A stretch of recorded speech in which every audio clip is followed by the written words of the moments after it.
History as it happens, April 2nd, 2024. After Arafat. Is the PLO now committed as it has been to the dismantling, to the destruction of the state of Israel, even though the PLO phrases it in softer words? Is that still the objective? We want to live in peace with all our neighbors, including the Israelis. Now, as we stand on the threshold of this new historic era, let me address the people of Israel and their leaders with whom we are meeting today for the first time. After 14 days of intensive negotiations between Israelis and Palestinians, I have concluded with regret that they will not be able to reach an agreement at this time. It appears that Yasser Arafat has passed away. Really? And I was just wondering if I could get your initial reaction and also your thoughts on perhaps working with a new generation of Palestinian leadership. No, I appreciate that. My first reaction is God bless his soul. Yasser Arafat died 20 years ago. Today, his people, the Palestinians, seem as far away as ever from achieving their national aspirations, as Israel wages a war of immense destruction in Gaza.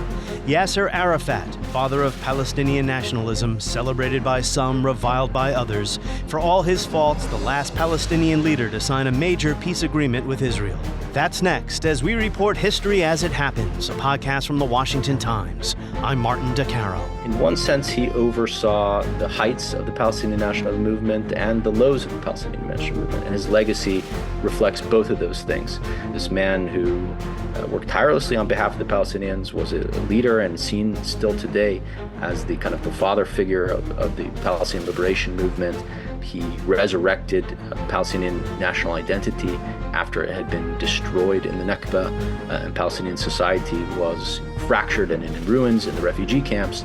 He gave people something to fight for and had built a strong liberation movement that achieved recognition by the international community at a time when the international community was looking for a chance to forget about the Palestinians and ignore them. I'm not sure who coined the slogan, one man's terrorist is another man's freedom fighter, but it fit Yasser Arafat. Or as one obituary put it, he was all things to all people. Terrorist, statesman, dreamer, pragmatist, his people's warrior, his people's peacemaker. Arafat's cause was the liberation of Palestinians expelled from Israel in 1948 and living in refugee camps in Gaza, Lebanon, Jordan. He went from rejecting Israel to trying to make peace with his enemy. He did not succeed there, but he did achieve global recognition for the coherent national movement he created. In 1974, he received a standing ovation.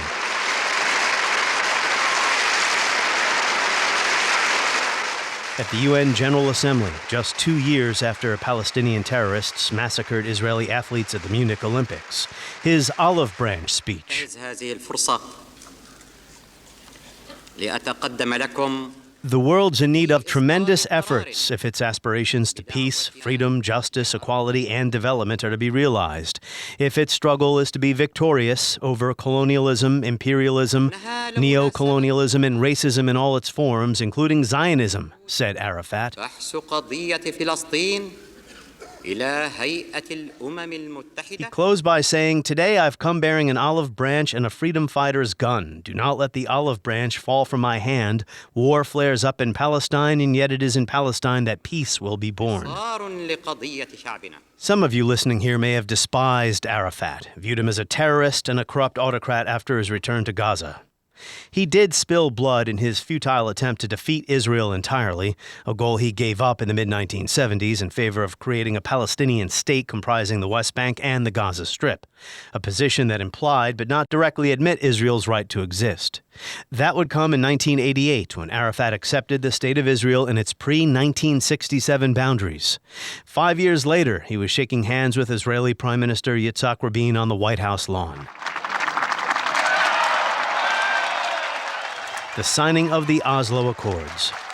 والانفتاح بين شعبينا وبين أجيالنا القادمة.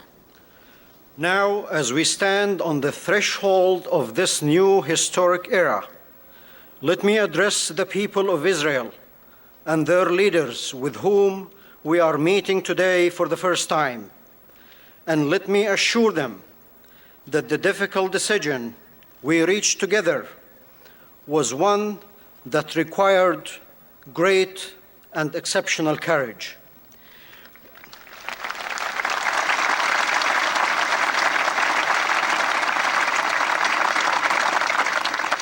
We will need more courage and determination to continue the course of building coexistence and peace between us. This is possible, and it will happen with mutual determination and with the effort that will be made with all parties on all the tracks to establish the foundations of a just and comprehensive peace. This may have been a different kind of Palestinian leader than many Americans were used to. Americans who remembered the early 1970s when, as William Cleveland writes, Palestinian groups, some of them members of the PLO, some not, carried out a series of airline hijackings, airport massacres, and suicide missions inside Israel. His critics argued that Arafat had waited too long to accept Israel and renounce violence, thereby hurting his own cause. And when violence exploded again after the failure of the Camp David summit in 2000, Israeli leaders blamed Arafat for not stopping the terrorist attacks that helped derail what was left of the peace process. Behind the Israeli-Palestinian conflict lie the most profound questions about beliefs, political identity, collective fate. Etched in each side's mind are intense fears and emotions, and a deep-seated commitment to defend their people's interests. Counterfactuals are always very difficult, but what if Arafat had accepted the deal Ehud Barak offered him at Camp David in 2000? As Ian Black writes in his book, Enemies and Neighbors, the talks began unpromisingly. The map the Israelis submitted proposed annexing 14% of the West Bank, with a long-term lease on a further 10% in the Jordan Valley, leaving the Palestinians with 76% of the territory. That would have left 80% of Israeli settlers under Israeli control, but around 50,000 would still be living in Palestinian areas. Two corridors were to run from west to east, giving the Israelis access to the Jordan River in the event of an attack from there. That would have meant the Palestinian territory being divided into 3 non-contiguous blocks, including Gaza. The Palestinians rejected this outright, insisting that a full return to the 1967 borders could be the only basis for negotiation. That would give them 22% of historic Palestine against the 78% held by Israel on the eve of the 6 Days War. The grand compromise, Black writes, the PLO had, in their view, already made. A later amended offer involving Israeli annexation of 10.5% of the West Bank was also rejected, although the Palestinians did agree to a land swap that would allow the Israelis to retain 3 big settlements. The final Israeli offer was for 92% of the West Bank. But the division of land, as Black described it, was only one unresolved issue. Control of Jerusalem and the refugee question drove both sides apart. Jerusalem was the hardest issue. There's no question about it. And it's hard because it hasn't been resolved for hundreds of years. And it's a very unique place that requires a lot of careful thought and working together. Today, 20 years after his death, Palestinians appear no closer to achieving statehood now than they were in those optimistic days of the early 1990s. Arafat's legacy also contains a question that is relevant to the horrors we're seeing today. When is armed resistance legitimate? When is it terrorism? Is there any military solution to this conflict for either side? Does Yasser Arafat, who towered over the Palestinian cause for 40 years, still matter? He's been dead only a generation. Omar Rahman is a fellow at the Middle East Council on Global Affairs. He is an expert on the Israeli-Palestinian conflict. He focuses on Middle East geopolitics and American foreign policy in the region, too. And he is the editor of Afkar, the Council's online publication. He spent several years of his career working as a journalist in the Palestinian territories. Omar Rahman, welcome to the show. Thank you for having me, Martin. Glad to be here. I want to ask you a couple of questions about what's happening right now before we get to Arafat and his legacy. As of this moment, the full-scale assault on Rafah has yet to begin. What is your take on the end game here? It's expected that Israel is going to go ahead with this at some point. I mean, that is what Netanyahu has been saying. They have to do this to destroy the last regiments of Hamas that are hiding there. But what is the end game for when all this fighting is over? I think we have to recognize, first of all, that since October 7th, Israel has been seeking a paradigm shift in relation to the Gaza Strip, moving away from the status quo ante in which Hamas governed the Gaza Strip. Israel was in effective control as an occupying power of the Gaza Strip, and they existed or coexisted in sort of a tentative balance that, erupted into conflict every so often. And this, after October 7th became unacceptable to Israel. But it was clear from the get-go that the paradigm shift was underway because Israel wanted to destroy Hamas, but there is no alternative to Hamas in the Gaza Strip, no ready alternative. And so what was Israel going to replace Hamas with? It didn't want the return of the Palestinian Authority because, putting both the Gaza Strip and the West Bank under the authority of the PA is too close to a two-state solution for comfort for this Israeli regime and the Israeli right wing. And it didn't want an international trusteeship in there because the international community is not going to want to govern the Gaza Strip indefinitely. And therefore, it's going to lead to the same situation in which there's going to be pressure on Israel to negotiate a political endgame with the Palestinians. And so that's unacceptable. And so I think what that left Israel with, from its perspective, was a plan to depopulate the Gaza Strip in whole or in part. And we've seen that both in the language used by the Israeli government officials, as well as their actions on the ground. I mean, we're seeing the total destruction of the civilian infrastructure, total displacement of the population, forced starvation of 2 million people. And so that's why people are pointing the finger and saying what Israel is doing is genocidal in nature, and that its intention is to push people out into the Sinai. Now, the situation is ultimately fluid in terms of how the end game is, because there's Israeli politics on one hand, there's American politics, international politics. Egypt has to open its border for that to happen. And so I think what Israel is willing to do here is play the long game in which it posits its military in the Gaza Strip in the long term. It prevents the entry of military aid. It starts constructing what it's doing right now with roads and walls and a pier that the Americans are building in order to kind of put pressure on the situation. And so I think people filter out in the long term. We don't know how this is going to end, but I think that is what Israel's intention is. Well, that's a repeat of past mistakes because it ultimately does not solve the problem of Palestinian statelessness. Is it possible here, although, as you say, if Israel's seeking this paradigm shift, that is, forget it, we're not dealing with Hamas ever again. But is it possible that there are some members of Hamas who could be peeled away, who are willing to reach an accommodation with Israel, who will recognize Israel's right to exist, and do what the PLO eventually did, give up on armed resistance and try to reach some type of lasting modus vivendi? Well, we don't know what the future of Hamas is going to be after all this. At the same time, I think Hamas is not a monolithic organization, and there were always both pragmatists and ideologues. There were extremists and those who were willing to come to some kind of compromises. And we've seen the push and pull of those forces within Hamas for many years. Yeah, there are shifts on their way in the organization, right? Yeah, and there were shifts well ahead of time. I mean, back in 2007, when it amended its charter, I mean, there was many times that they were speaking in a way that intimated at accepting a long-term solution based on two states with the Israelis. But I don't think they were willing to play the card in full. In the same way the PLO many years ago wasn't willing to play that card in full until there was some Israelis on the other side willing to take that step forward, so that they weren't just playing the card and the Israelis were pocketing it, eroding their own legitimacy among parts of their base that didn't want to see that type of accommodation. So, you have to see this as political decision making, and I don't know where Hamas is ultimately going, but it's definitely not a monolithic organization. So I think, those possibilities are there. Whether Israel accepts to do that or not is something else entirely. It's hard for some people to consider that there is more to Hamas than terrorism, but it's been running a statelet, an unrecognized statelet for some time now. Maybe we'll circle back to the current situation near the end of our conversation because you mentioned the PLO there. Let's start talking about Yasser Arafat and if he has any relevance to what's going on right now.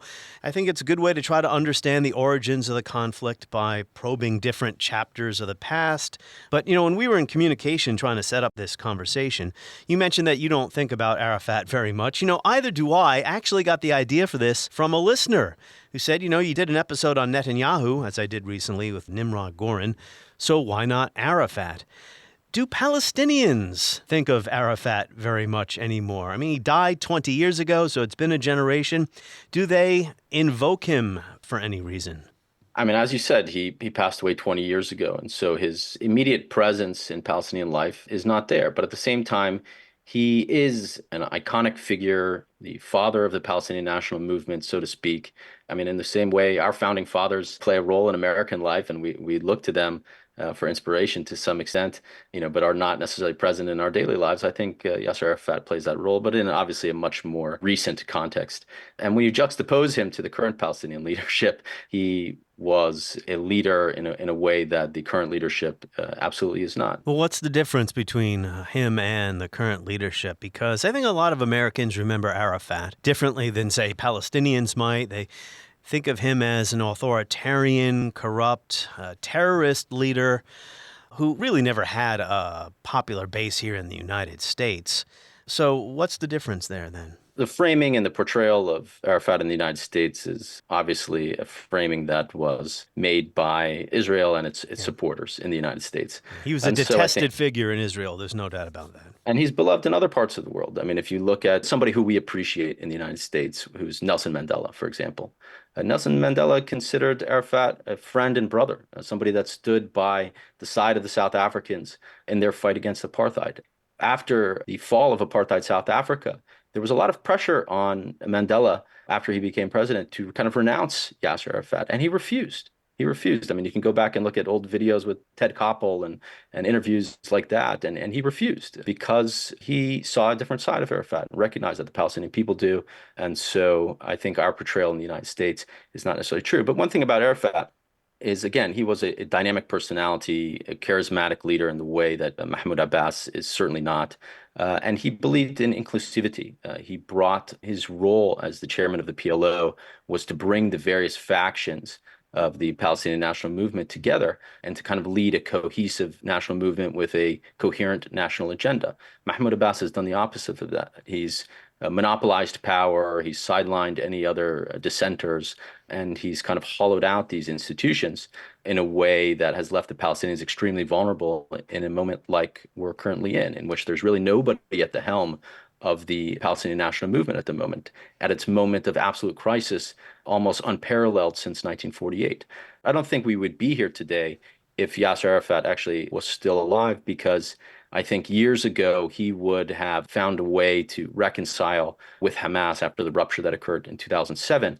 You wouldn't have had this split and this rupture within the Palestinian national movement that kind of led to the crisis in leadership that the Palestinians are in today. Real authoritarian governance, corruption, no real representation. It's part of his legacy, actually, Arafat's legacy, because it's the legacy of the Oslo Accords. And even his leadership style in many ways was, I'm not trying to paint an idealistic picture of him, but he was a leader of a different caliber than the current Palestinian leadership. And he was a survivor, too, similar to Netanyahu. He lasted decades at the top of his organization. And whatever his faults, and there were many, he was the last Palestinian leader able to sign a peace agreement with the Israelis. And I think you're right. It's hard to overstate how poor leadership is for the Palestinians. So why don't we begin post-1948, Gaza Strip and the origins of Arafat's Fatah movement. During these years, Egypt, which was in control of the Gaza Strip, tried to stop the Palestinian guerrillas from crossing from Gaza back into Israel to wage attacks. This is the origins of post-1948 Palestinian militancy, right? People who were very angry at being displaced during the Nakba, the catastrophe, the founding of Israel, who wanted to try to recover Israel.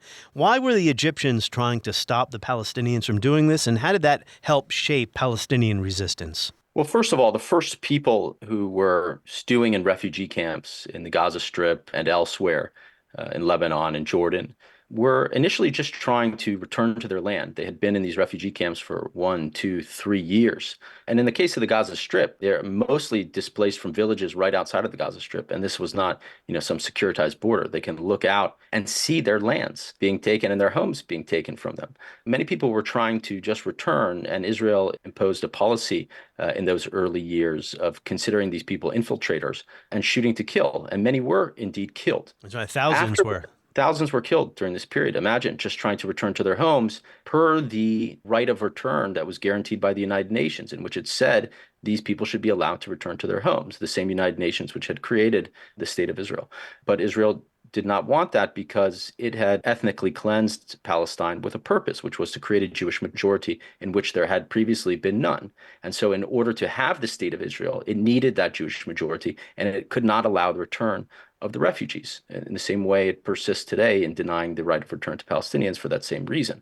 And so these people were originally trying to return to their lands. And as they were getting killed, they started to form armed bands in which they could defend themselves in that pursuit and start to carry out in a very disorganized way attacks on, different kibbutzim and military and civilian infrastructure positions inside of Israel. What Israel's policy was to that was to retaliate not only against those refugee camps, but retaliate against the host governments themselves and their army positions in a very disproportionate way. We see that kind of policy of disproportionate retaliation with Israel today, but it started back then. And so this caused those governments to try to rein in any of these Palestinians from leaving their refugee camps to try to return to their homes.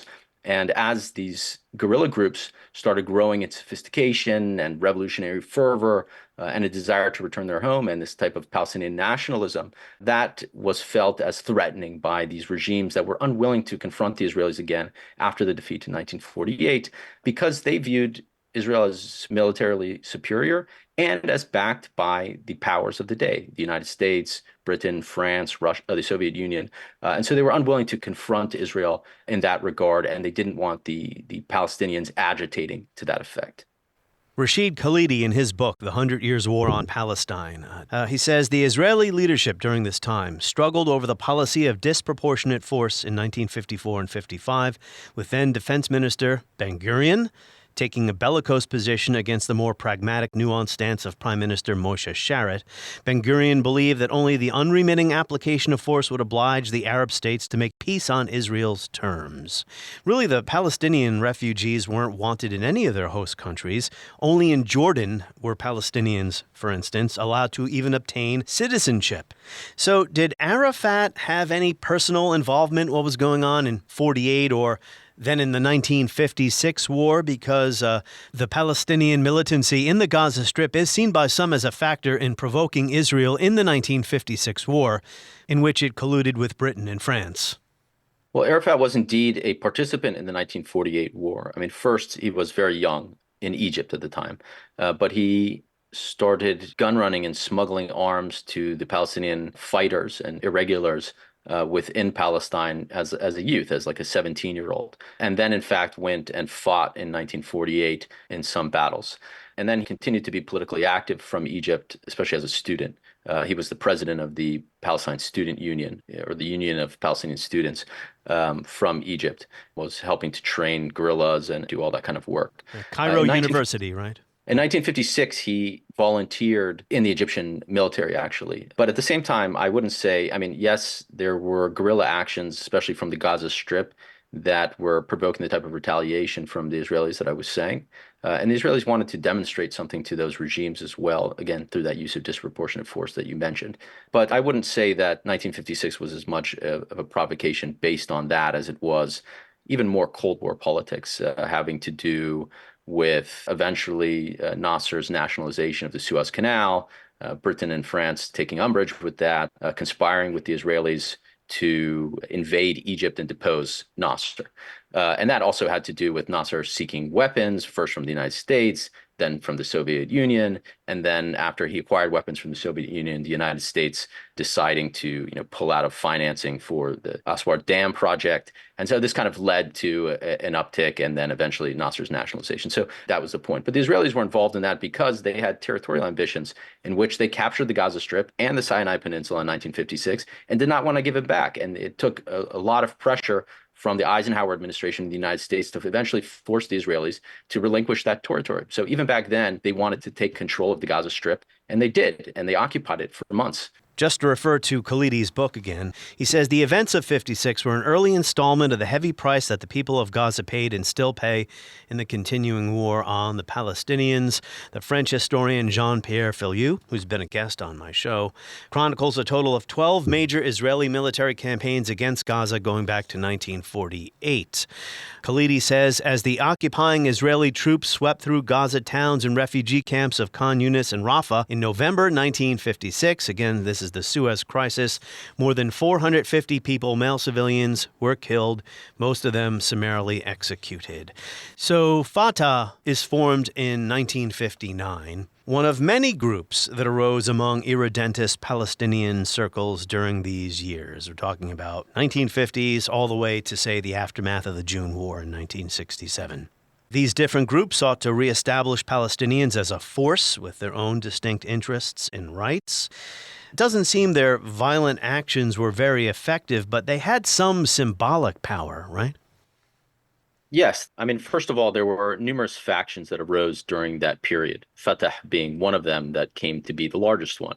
But they reflected the various political and ideological currents that were present in the Middle East at the time, as well as internationally. So you had, Marxist-Leninist groups, you had secular nationalist groups, you had Ba'athist groups, and they were all vying for a say for the Palestinians, because up to that point, again, the Palestinians had been confined to these refugee camps. The Arab states that hosted those refugee camps were very hesitant to allow the Palestinians to play a role because they didn't want the Palestinians agitating and fighting against the Israelis at that time. So they were kept under tight control. But the Palestinians were in their refugee camps and immiserated and wanting to recover their homeland. And so you can imagine that from 1948 until 1967, that's 19 years.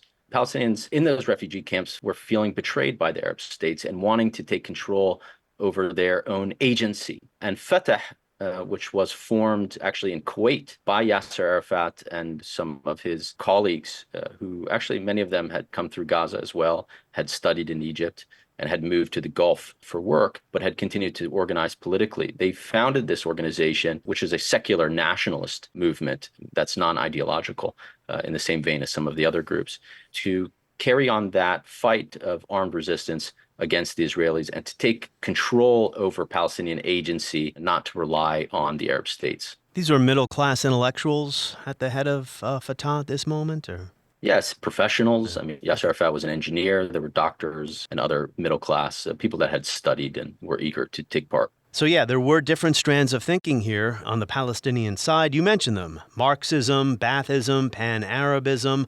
William Cleveland describes these as, in his book, A History of the Modern Middle East, these were non-Palestinian solutions to the Palestine question. They tied the recovery of Palestine to external Arab regimes and outside ideologies. Even the most specifically Palestinian organization of the time was little more than an instrument of the Arab states. The PLO, founded in '64 under the auspices of the Arab League, and its initial leader, Ahmad Shukari, if I'm pronouncing that right, a lawyer from one of Palestine's established notable families, to be chairman of the organization. Cleveland makes this point because Fatah, unlike these other groups and ideas, adopted a straightforward ideology emphasizing Palestinian nationalism above all else, and the founders of the organization avoided tying the cause of Palestine to those other doctrines: communism, Baathism, Pan-Arabism. And lastly here, Omar, before I allow you to respond, Fatah affirmed the necessity of armed resistance in the struggle to recover Palestine. Yes, Fatah is, again, a secular nationalist movement that's non-ideological. And therefore, based on that program, it was able to grow much larger than the ideological groups, that were Marxist-Leninists, because, of course, that doesn't appeal to everybody, whereas anybody could join Fatah. And that's why one of the reasons it became so large. It also had, again, a dynamic leadership under Arafat and his lieutenants and his co-founders. At the same time, I wouldn't say that the Palestinians were waiting or desiring the Arabs to kind of take up the mantle or relying on them in that particular way. They were doing so, first of all, in 1948, many Palestinians who were fighting the Zionist militias from 1946, 1947 onward, and who were doing okay, didn't want the Arab states to invade, in fact. They wanted arms from the Arab states, and the Arab states refused actually to give them arms. We have to remember, at the time, those Arab states were under old regimes that had come out of the colonial period and were still under the tutelage of France and Britain. The Zionist project was facilitated by the British, and so those states weren't that keen on confronting that project, and Britain wasn't that keen on having those states destroy Israel. And so this is a history we don't have the time to completely unpack, but the Palestinians weren't interested in having the Arab states do that. But at the end of the day, after 1948, when they were dispersed and they were poor in their refugee camps and they were unarmed, they needed somebody to take up that cause. But when it was clear that the Arab states would not, they wanted to do it for themselves. And so they started forming these groups and factions to do it themselves. Now, as those groups started to form, it made the Arab states nervous. And so they created the Palestine Liberation Organization in 1964. The Arab League created it, largely also an Egyptian project, to kind of house these different factions under an umbrella organization that they could ultimately control. Yeah, to and that was their activity. Yes, and that's what they did. But when the Arab states were defeated again, routed really in 1967, it really discredited the Arab states again and put them on their back foot. And this allowed an opening in which those factions, especially Fatah, which now had become very large. So after, in 1968, they had started military actions in 1965, but in 1968, there was the Battle of Karame, which was fought from Jordan, in which there was a confrontation with the Israeli military, and they were able to inflict heavy casualties on the Israeli military and bring in the Jordanian army as well. And so that kind of put them in the spotlight, and then they were able to kind of seize control of the Palestine Liberation Organization, of the PLO, and assert themselves. And this is the first major success of Yasser Arafat and Fatah, which is to seize control of Palestinian agency over the Palestinian national movement. Another significant point of it is that Israel came into occupation of the rest of historic Palestine. So they began to occupy the Gaza Strip and the West Bank, in addition to the Golan Heights and the Sinai Peninsula. And this also changed things, because now the Palestinians that were living in the occupied territories were confronted with a direct military occupation from the country and in the movement that was dispossessing them, as opposed to the Egyptians and the Jordanians who were trying to take control of those territories for themselves. And so this kind of changed the dynamic of the struggle. So to reinforce the chronology here, Fatah is formed in the late 1950s, conducts its first major attack against Israel in 1965 from Jordan. The PLO, an umbrella organization, is formed by the Arab League in 1964 to restrict militant Palestinian activity. In 1969, Arafat becomes the PLO's chairman. And another major turning point, Black September 1970. Jordan kicks the PLO out of the country. Omar, what happened there? Well, first, it's important to say that the Palestinians took control of Palestinian agency, but at the same time, they continued to have to operate from the territory of other states. And so it was a constant battle to skirt the influence of those states over the Palestinian national movement and to deal with the politics that were involved. So as the PLO grew in strength under the leadership of Fatah in the late 60s, it posed a challenge to the state of Jordan.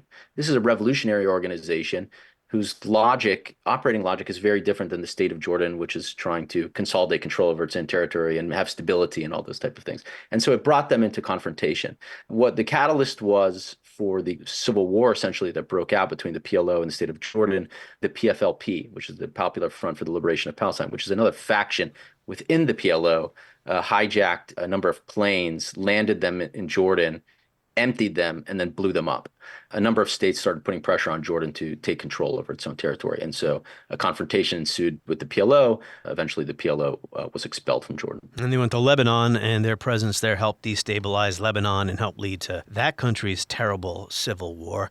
But during these years, before Arafat drops the goal of liberating all of Palestine in 1974, before that, the purpose of these raids, he could not have believed that he was actually going to defeat Israel and recover Israel for his people. The terrorism was a means to an end, right? To raise awareness on a global stage, and you mentioned the hijacking of airplanes, to raise attention on a global stage and at the UN about what had been happening to the Palestinians since 1948 and especially after 67. I don't tend to use the word terrorism unless it really calls for it. And I think in the case of the PLO, in which you're talking about a liberation struggle, there are actions that you can maybe define in certain terms. But overall, this is a liberation struggle. It's not some just attacks on civilians without purpose. I guess some people would say if you're attacking civilians, that's terrorism. If you're attacking military targets, that's legitimate. But they were attacking military targets. The thing we have to understand about the structure of the PLO, again, is it's an umbrella organization. It's a collection of factions that came together. Now they have structures. There's an executive committee. There's a central council. There's a Palestinian National Council, which is a legislative body, the largest legislative body and representative institution for Palestinians. The PLO had a structured military wing as well. But each faction within the PLO had its own guerrilla forces. And those weren't necessarily under the control or direction of the PLO leadership. You know, the PFLP could go do military actions or even terrorism, if you want to call them that were, not under the direction of Fatah and Yasser Arafat. Well, that's an important distinction to draw. I appreciate that. And of course, this question haunts Arafat later during the Second Intifada when he's blamed for not controlling everything that's going on. But go ahead. Now, when it came to armed struggle, yes, the Palestinians were much weaker. And so I think the initial plan, the initial strategy of many of those arms groups was to carry out certain attacks against the Israelis that would provoke counterattack from the Israelis against the Arab states, because that was the policy actually of Israel. And so they were trying to kind of provoke actually a war that would draw the Arab states again into a fight against Israel, this time that they believed under new leadership, because now the old regimes were overthrown after 1948. So there was a hope that by doing so, they could defeat Israel that way. Later on, and as you said, by 1974, there was a realization by many Palestinians, including Yasser Arafat, that the armed struggle against Israel was not going to win, that Israel had become the superpower of the Middle East, and that it was also supported by the world's superpower, the United States and many other allies. And so it wasn't going to be militarily defeated. Actually, in 1974, Yasser Arafat went to the United Nations and he gave a very famous speech in which he said, I come here with a freedom fighter's gun in one hand and an olive branch in the other. Don't let the olive branch fall from my hand. And what he was saying there is we're ready for peace and ready for negotiations. Don't dismiss that, because at the same time, the Israelis and the Americans and others were unwilling to deal with the PLO. And so that limited what PLO engagement on a negotiated front could achieve. In 1974, reading from William Cleveland, the goal of liberating all of Palestine was dropped in favor of creating a Palestinian state comprising the West Bank and the Gaza Strip. This new position implied, but did not directly admit, Israel's right to exist. That happens in 1988 when the PLO endorses Resolution 242. So Arafat's position in 1974 is important to note, because if you go back a bit to the Palestinian National Charter of the PLO, the new Palestine was then to comprise the whole area of Mandate Palestine and to be a democratic, non-sectarian state in which all religions would be recognized and would have equal status. The Israelis obviously would not accept that, because then that denies the specifically Jewish character of Israel. Yes, because the Jewish state is premised on Jewish exclusive control over that land. And what the PLO was envisioning was a secular democratic state made up of Muslims, Jews, and Christians all living together, similar to the United States. But that was not the raison d'etre of the State of Israel, of the Zionist movement, which was to create a state for the Jewish people. And so those two ideas came into conflict. Eventually, grasping that Israel would not be defeated and that a peaceful negotiated resolution was necessary, the Palestinian Liberation Movement decided to compromise on that and accept a sort of mini-state on 22% of their historic homeland, which is the West Bank and Gaza Strip, and cede the rest to Israel. And so that was, for the Palestinians, a historic compromise. So while he's continuing violent resistance, he's also making these diplomatic efforts. And they did seem to bear some fruit. There was a meeting of Arab countries in 1974. The PLO received recognition as the sole representative of the Palestinians. Later that same year, speaks at the UN. PLO granted observer status at the UN. 1975, France authorizes the opening of a PLO information office in Paris, and most other Western European governments soon did the same. Austria took this development one step further in 1980 and accorded the PLO full diplomatic recognition. So if we are trying to assess Arafat's legacy and determine how effective he was as a leader of his movement, here is some progress we can point to, at least at this point in the story. 1970s into the early 1980s. This is actually the point in the late 70s in which, a lot of legislation was passed inside the United States that prevented the U.S. from dealing with the PLO, because the proponents of the Israelis inside the United States saw to it that this extension of legitimacy did not extend to the United States. That stunted real progress towards a negotiated settlement at the time in which you're saying, 1974, in which the Palestinians were making these strides and these type of compromises ideologically, but they never went anywhere because, the Israelis and the United States weren't interested in that position. Yes, and I just learned from Nimron Gordon that in Israel it was illegal to speak to the PLO. There was a law against it. It had to be changed for the Oslo process to take place. Another key turning point here is 1982. We have been discussing how Jordan expelled the PLO. They went to Lebanon, helped destabilize that country. Lebanon disintegrates into civil war in the 1970s. You had mentioned before how one of the tactics here was to provoke an Israeli response, right? Well, that happens in 1982. Israel does this full-scale invasion. They want to drive all the way to Beirut and install a friendly government to Tel Aviv. We can't go over the entire Lebanon saga right here, but this actually turns out to be a disaster for the PLO. Arafat has to go to, Tunisia. It very much is a significant moment in the history of the PLO, one that's not recognized as much as it should be, I think. I would say that when the PLO moved to Lebanon in 1970 after leaving Jordan, I don't think the goal was at that point to provoke Israeli actions against the Lebanese and for the Lebanese to get involved, because the Lebanese country, the army, was not a significant power in any sense that could fight against the Israelis. But what the PLO did, because Lebanon was also a weak state, was it was able to build an incredible revolutionary structure in which it built essentially a state within its state inside of Lebanon.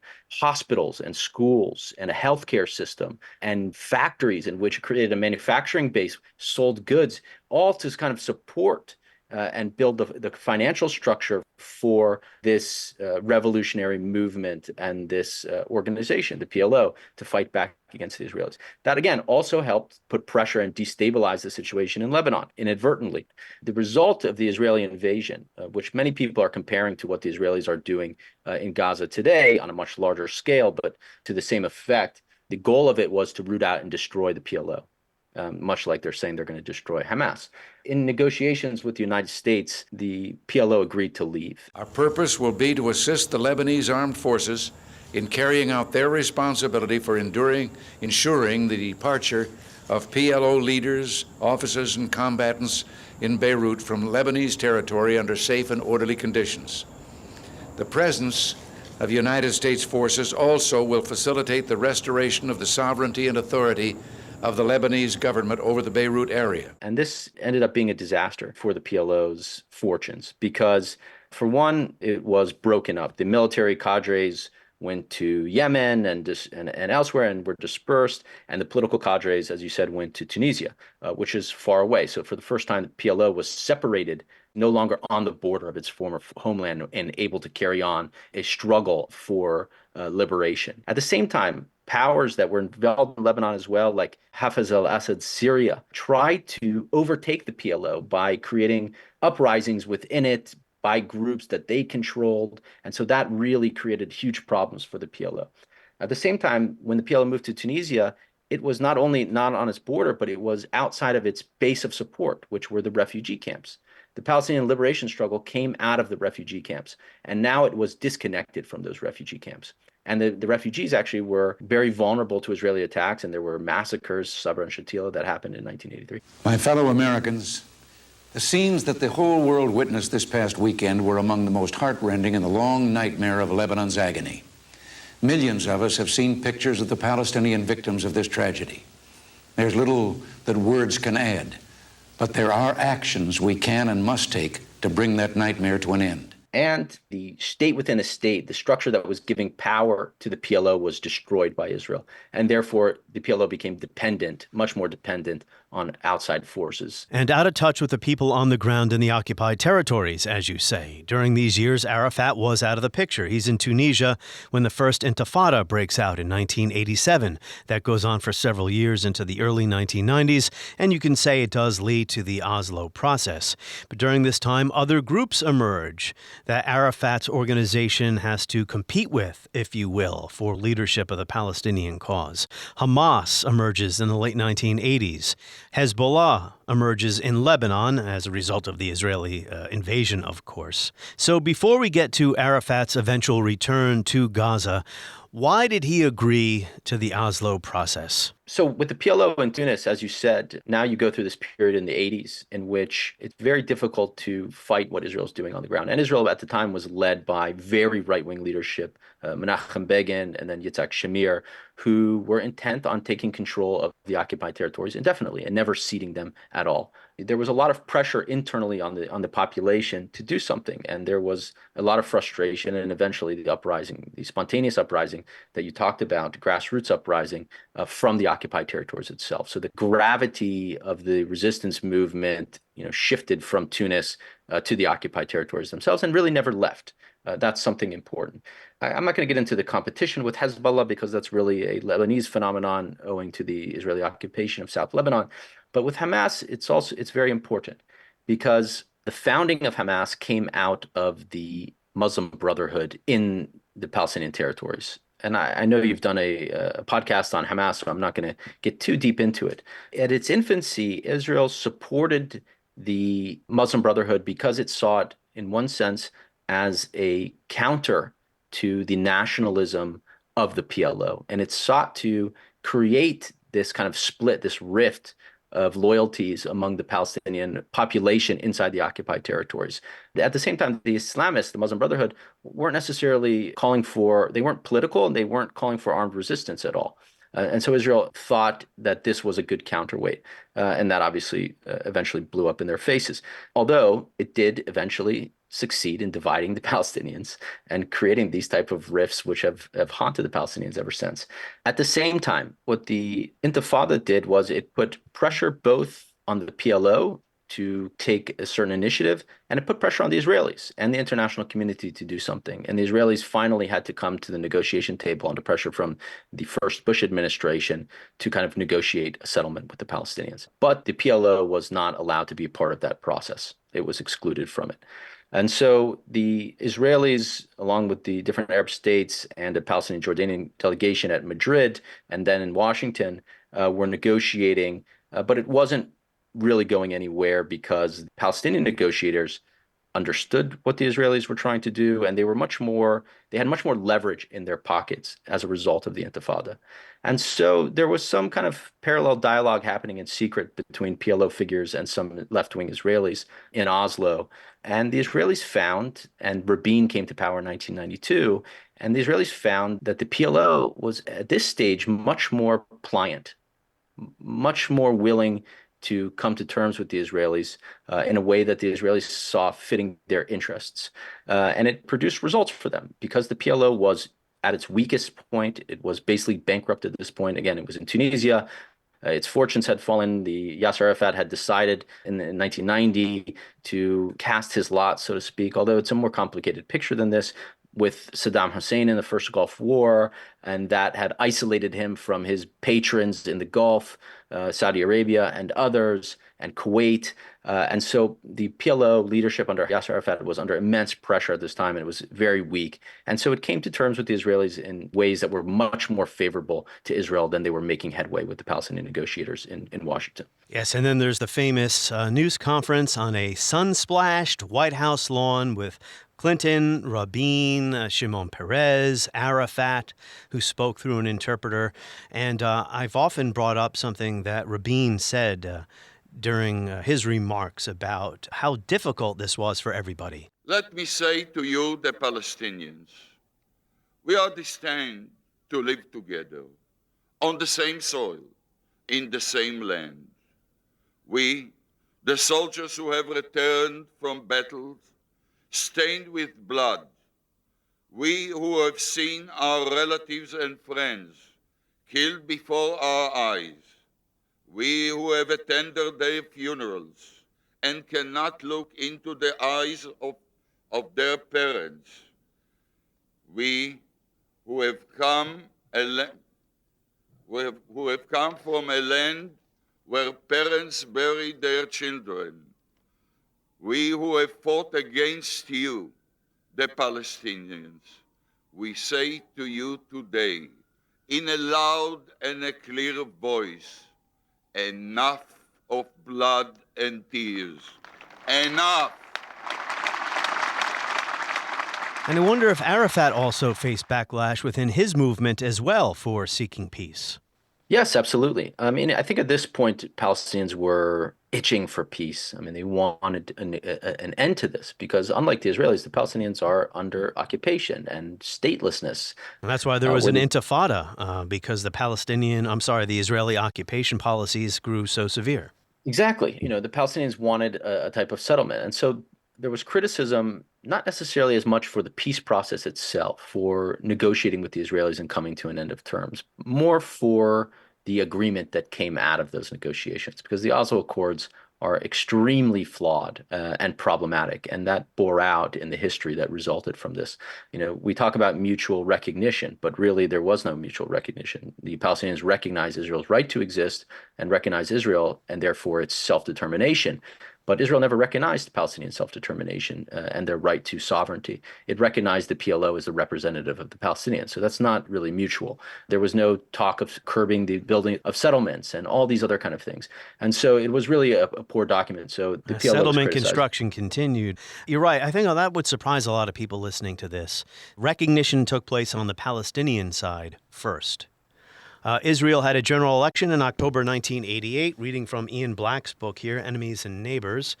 It was fought against the background of the continuing unrest. However, he writes, the Intifada did not figure prominently in the campaign because both Labor and Likud, unwilling partners in a national unity government, were jointly responsible for policy.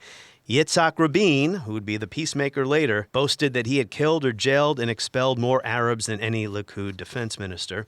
So also in 1988, the Palestine National Council convenes in Algiers.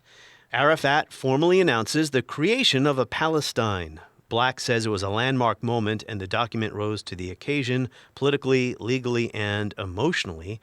But as we know, today there is no Palestinian state. So where did this declaration go? Or why was it significant? It was significant because this was the declaration of a Palestinian state in the occupied territories, much like Israel's declaration of independence, but it could not be translated on the ground because Israel still and continues to occupy the West Bank and Gaza Strip. At the same time, this might surprise your listeners as well, but I think more states recognized the state of Palestine than recognized the state of Israel after 1988. I mean, China immediately recognized the state of Palestine, and states all over the world ended up recognizing the state of Palestine and still do. I mean, Palestine has well over, I think, 130 states that recognize it, but they've never been able to really translate that into actual sovereignty on the ground. What it did was it gave the United States eventually a basis for which to carry on negotiations, because now the PLO not only declared a state, it accepted the resolutions 242 and 338, which were the basis for kind of the land for peace formula in which negotiations could happen between the Israelis and the Palestinians. The Oslo process, it took so long to get to the most contentious and difficult points. Really, the end of Clinton's presidency at Camp David. For instance, what would happen to Jerusalem? Just one of these really thorny issues that would take years to try to settle. They're trying to cram it in at the end. As I explained on the eve of the summit, success was far from guaranteed, given the historical, religious, political, and emotional dimensions of the conflict. Still, because the parties were not making progress on their own and the September deadline they set for themselves was fast approaching, I thought we had no choice. We can't afford to leave a single stone unturned in the search for a just, lasting, and comprehensive peace. What is your take on why President Clinton ultimately blamed Arafat for the collapse of this process in 2000? Yeah, that was a bit unfortunate for a number of reasons. First of all, actually, Arafat didn't want to go to Camp David because in the preliminary talks, so let's actually just step back just a second. The Oslo Accords were first signed in 1993, and the sides agreed within a 5-year period, so by 1998, 1999, to have final status negotiations over the final status of the occupied territories. And so they start getting to that point. They're passing that point, actually, and they haven't even had these types of talks already. And so Arafat felt that the two sides were unprepared to come to a final agreement, and he didn't want to go. And he felt like if it didn't succeed, he would be blamed. And he told that to Clinton. And so he got the assurance of Bill Clinton, that he wouldn't be blamed if an agreement was not made at Camp David. And when it wasn't, he was blamed. So Clinton went back on his word there not to blame Arafat. Ehud Barak, the Israeli prime minister, was going to be heading into elections. And so he wanted to give Barak some succor to help him in his electoral campaign. And so he pointed the finger at Yasser Arafat. At the same time, this was extremely self-defeating. Okay, so it wasn't just a betrayal of his word. It was self-defeating because Barak, after that failure, was pointing the finger at Arafat and saying that, it's Arafat's fault and we have no partner for peace. Well, his whole electoral agenda, his whole political agenda, and the political agenda of the Israeli left wing and of the peace camp was based on having a Palestinian partner, right? They had taken the PLO out of the wilderness, so to speak, for Israel's point of view, in order to make peace with it. And now it was blaming Arafat, who was the leader and who was not going anywhere, of being, an unrepentant terrorist and unwilling to really come to terms when it mattered with the Israelis. And so that ended up undermining the Israeli left, and it's never recovered from it.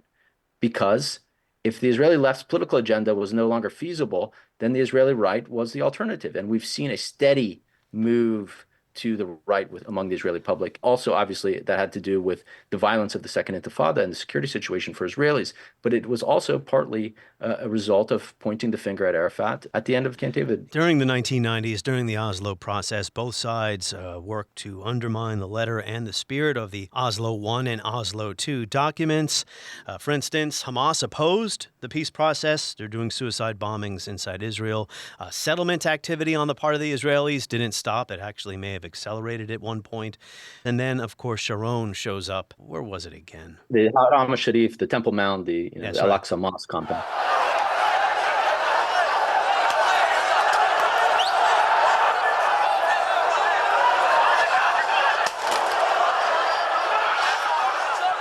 This was highly provocative. The Second Intifada gets underway. There's terrible violence for years.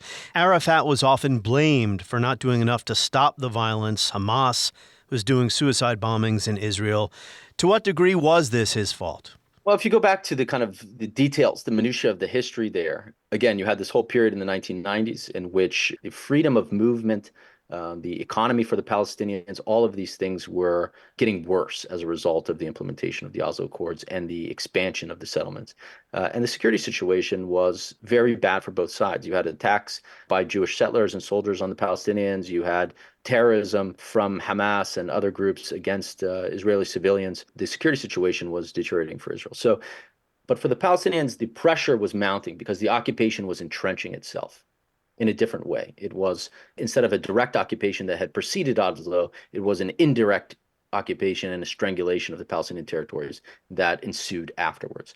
And so frustration built, and when Ariel Sharon went to the Temple Mount, he went there to provoke. He went with 1,000 armed guards, so essentially an armed incursion onto one of the holiest places in all of Islam, and he went there to assert Israeli sovereignty over that holy of holy spots. And so it provoked demonstrations. Now, they weren't initially violent, but the Israelis acted very violently to suppress them. So the first day, they killed 6 Palestinians and injured 200. In the days after, they kept killing Palestinians before any Israeli was ever killed. And then eventually, the Palestinian groups took up arms against Israel. Nobody was pointing the finger at Yasser Arafat at that point. The Second Intifada broke out spontaneously. I think Yasser Arafat eventually tried to use it because he was this person that tried to navigate the waves of political developments and any kind of development. And this was his way. I mean, this is a way that Mahmoud Abbas doesn't do today. But Yasser Arafat tried to take advantage of it for his own political aims. But in its initial phase, I don't think it was a result of Yasser Arafat initiating the Second Intifada or anything to that effect. And I should note that Arafat did eventually return to Gaza, and it was during the Second Intifada that he's basically besieged in Ramallah, correct? Exactly. And his this compound. is the end of his career and the end of his life. Yes, I mean, he was from 2002, he was trapped in his compound in Ramallah, and his health deteriorated, and then suddenly became very ill. And there's some conspiracy around how he died. I don't know how much credence to give that, but in 2004, he was helicoptered out, and he went to France, and he passed away. So he died in 2004. So anniversaries do have a way of concentrating our minds on an important subject, and Arafat did die 20 years ago, and today we're dealing with this terrible war. And there is a lot to unpack here, as we've been discussing, how to assess his legacy. Violent resistance did not work. The Oslo peace process ultimately failed. What are your thoughts on this? Weighing Arafat's importance, what part of his life's mission endures to this day? I think scholars and historians will be puzzling over or debating Yasser Arafat's legacy for many years. This is not a history and the history of the PLO that has been covered at length. It hasn't been unpacked at length. I think there's a lot of work to be done on that front. In one sense, he oversaw the heights of the Palestinian national movement and the lows of the Palestinian national movement, and his legacy reflects both of those things. It reflects, this man who worked tirelessly on behalf of the Palestinians, was a leader and seen still today as the kind of the father figure of the Palestinian liberation movement. He resurrected Palestinian national identity after it had been destroyed in the Nakba, and Palestinian society was fractured and in ruins in the refugee camps. He gave people something to fight for and had built a strong liberation movement that achieved recognition by the international community at a time when the international community was looking for a chance to forget about the Palestinians and ignore them and deny their national identity. And so he fought against that, and I think he'll always be remembered for it. But he also represented, a period of one-man rule and the problems that can come from that in terms of sometimes poor decision-making and how that can affect the whole movement and kind of the structure of institutions and how they're built around a single individual. And Palestinians are suffering from that today. So his decisions, especially around the signing of the Oslo Accords and how those were structured, are an enduring legacy, I think, in which Arafat can rightly be blamed for them. And his decision to straddle power in the sense of the leadership of the PLO and the Palestinian Authority at the same time. That's an enduring legacy of his that's carried on today and is extremely problematic for the Palestinian liberation movement. So there are a lot of things tied to Arafat and Arafat's decision-making, which is really problematic. But I think overall, he's viewed very positively by the Palestinians. They give him the benefit of the doubt because he had immense challenges that he was dealing with. Again, the Palestinians were fractured politically, geographically, in difficult circumstances in which decision-making was trying to be controlled by the Arab states, by the international community, by the Israelis at various times. And he navigated the Palestinian national movement through that, the liberation movement. And so I think he's given a lot of credit for those. Well, it's very difficult to put a counterfactual into this equation. But who knows, had Arafat accepted what was on the table in 2000, if things would have been any better for his people today than they actually are. Because when you look at what's happening today, Oslo seems like a century ago. The two sides so far apart from any type of substantive negotiation to try to reach peace. I'm reminded of what Israeli General Harkabi once said. He was one of the first major military or political figures in Israel to call for negotiations with the Palestinians. He said, "I don't care what their long-term dream is because it's mostly a dream. When they start talking about compromise, a solution in stages and so forth, that's evidence they can be dealt with via negotiations." And one would hope that when this war is finally over, that people on both sides realize there is no military resolution or solution to this problem. And the only real resolution is a two-state solution, right? I don't agree that it's the only solution. It's one solution, and it may not even be the best solution. There are other options. I've personally written about, hybrid solutions of federalism and confederalism. that may be more appropriate, especially given the conditions on the ground, in which you can achieve both separation and a single state that allows people to live and work and do whatever wherever they want. There's like also self-governance, Palestinian self-governance within a larger Israeli state. No, not necessarily. Of two states that are, a confederation of two states, or a federal system, or a canton system like of Switzerland, in which, these groups have their own political entities, but that there's a single state structure also.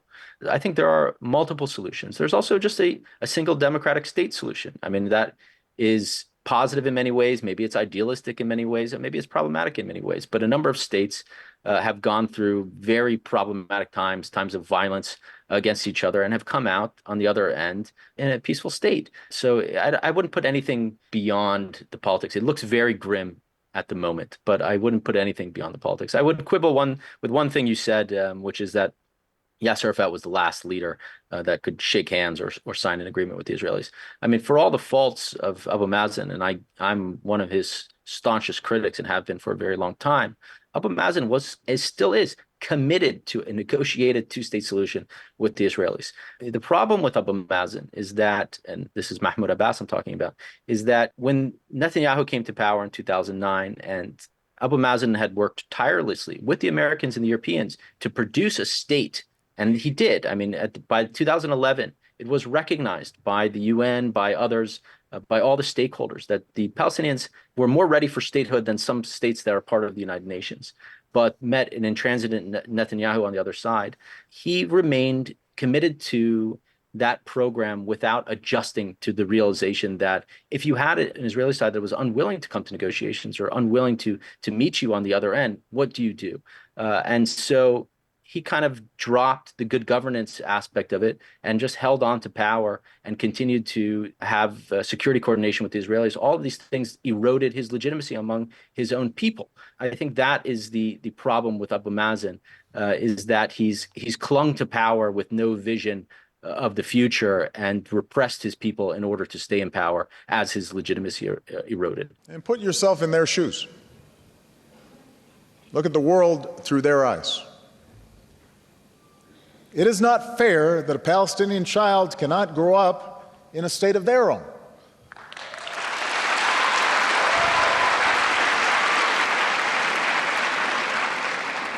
Living their entire lives with the presence of a foreign army that controls the movements, not just of those young people, but their parents, their grandparents, every single day. It's not just when settler violence against Palestinians goes unpunished.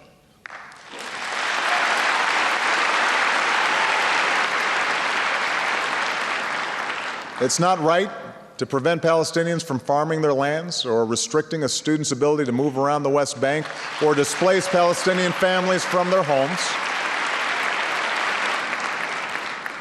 Neither occupation nor expulsion is the answer. That was President Obama during a speech in Israel some years ago.